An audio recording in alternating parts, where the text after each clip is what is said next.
বস, আপনি যেহেতু বড় দেশের দায়িত্ব নিলেন, আপনি কি একা সামলাতে পারবেন? দেশের দায়িত্ব যেহেতু দিয়েছে সবাই, তাহলে অবশ্যই পারবো। বাংলাদেশে তো অনেক ছাত্রী টিকটকার বেড়ে যাচ্ছে, তো ওদেরকে নিয়ে আপনি কি করবেন?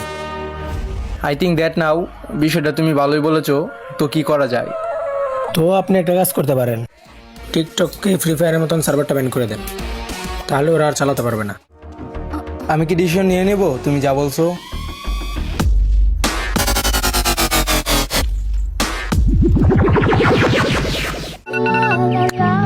আরে বস, আপনার ফোন বাজছে। না না, আমার না, দেখো তোমার মনে হয়।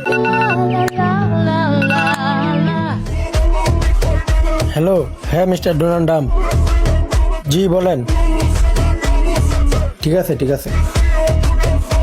না না, আচ্ছা আমি স্যারকে বলতেছি। স্যার, এখন ডোনাল্ড ট্রাম্প তো বাংলাদেশে আসতে চায়। ওকে বলো আসো, বইলা দেবো আসো। উনি যদি আসতে চায়, আমাদের দেশে তো ঝামেলায় চলছে, যেরকম টিকটকার আছে, ওই প্রতিবন্ধীগুলো তো ওনারা নিয়ে রোস্টিং করা শুরু করে দিবে। না সমস্যা নাই, দেখো টিকটকারে নিয়ে ও ও কোন প্ল্যান নিয়ে আসে। যদি কোনো ভালো প্ল্যান হয় তাহলে সাকসেসফুল করে দেবো, ওকে বলো আসতে। আর আপনি তো বলছিলেন টিকটকার গুলার ব্যান করে দিতে। হ্যাঁ, আর ওটা তো আমরা কালকে ইমিডিয়েটলি ব্যান করে দিব। না ওকে বলো সমস্যা নাই, ফোন দিয়ে বলো ও আসতে। রেডি তাইকো, কয়েকজন মানুষ নিয়ে রেডি তাইকো।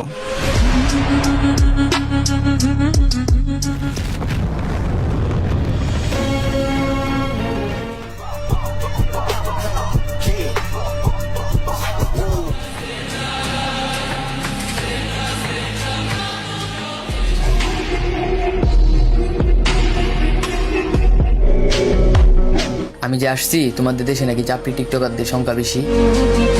হ্যাঁ, চাপড়ি টিকটকারদের সংখ্যা বেশি। আপনি কিসের জন্য আসছেন? কোনো দরকার, মানে কোনো প্রয়োজন আপনার, মানে আমাদের দেশে টিকটকারদের নিয়ে হ্যাঁ, কি দরকার?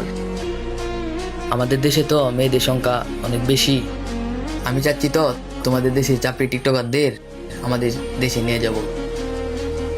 আচ্ছা, আমি সব টিকটকারদের জোগাড় করে দেই, তোমাদের দেশে তুমি সব টিকটকারদের নিয়ে যাবা, আর আমাদের দেশে সব সাফ করে তোমাকে দিয়ে দেবো। তো ডিল ফাইনাল।